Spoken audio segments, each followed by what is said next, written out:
दोस्तों एक तरफ चाइना है जिसके पास उनका अपना ही 5th जनरेशन का फाइटर जेट है J-31 और पाकिस्तान भी है एक तरफ, जो पाकिस्तान सोच रहा है आज के टाइम पे कि वो चाइना के साथ एक डील कर ले 5th जनरेशन के फाइटर जेट की। और मैं आपको ये भी बता दूं कि आज के टाइम पे कुछ न्यूज निकल के आ रही थी कि चाइना 100 के करीब अपने 5th जनरेशन के फाइटर जेट पाकिस्तान को बेच सकता है। और इसी का कंपेरिजन में अगर हम देखें भारत के पास तो एक भी 5th जनरेशन का स्टेल्थ फाइटर जेट ही नहीं है। पर लेकिन आपको याद होगा कि भारत अपना एक AMCA 5th जनरेशन का फाइटर जेट बना रहा था, उसके ऊपर आज के टाइम पे बहुत ही बड़ी न्यूज निकल कर गई है 2024 के अंदर। तो मैं इस वीडियो के अंदर कंप्लीट इन्फॉर्मेशन दूंगा इस न्यूज से रिलेटेड, तो इस वीडियो को आप एंडिंग तक देखना। अगर आपने सब्सक्राइब नहीं करा तो आप सब्सक्राइब कर लो, क्योंकि ज्यादा लोग हमारी वीडियो देखते हैं पर एक उन्होंने सब्सक्राइब नहीं कर रखा। और आज के टाइम पे पाकिस्तान और चाइना की जोड़ी को देखते हुए भारत के मन में बहुत ही बड़ा डर उठ रहा है कि भारत एक साथ कैसे चैलेंज देगा पाकिस्तान और चाइना को। आपने हाल ही में कुछ रिपोर्ट भी देखी होगी, भारत जो एमका लड़ाकू विमान बना रहा है उसके रिलेटेड भी बहुत उल्टी सीधी खबर आ रही थी। कभी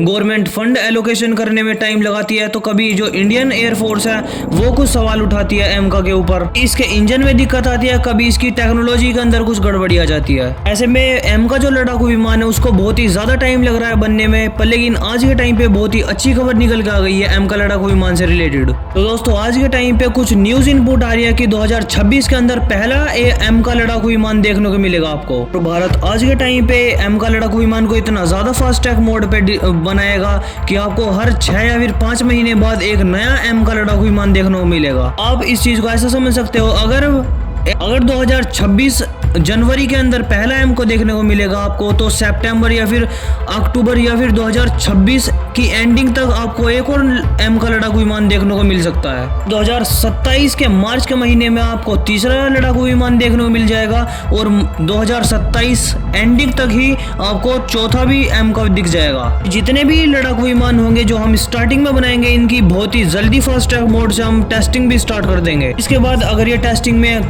कंप्लीटली पास होते हैं तो फिर इनकी मास प्रोडक्शन करने के लिए बिल्कुल रेडी हो जाएंगे। अभी तक अंदाजा ये लगाया जा रहा था कि जो 2026 के अंदर आज के टाइम पे एम आने वाला है वो 2028 के अंदर पहला आता, बल्कि उसके बाद तो हम बहुत ज्यादा लेट हो जाते हैं फिर अपनी इंडियन एयरफोर्स के अंदर शामिल करने में। ये भी देख सकते हो कि जब 2026 के अंदर ये लड़ाकू विमान आ जाएगा तो उसकी 1 या फिर 2 साल बाद ही ये इंडियन एयरफोर्स के अंदर भी शामिल होने लग जाएगा।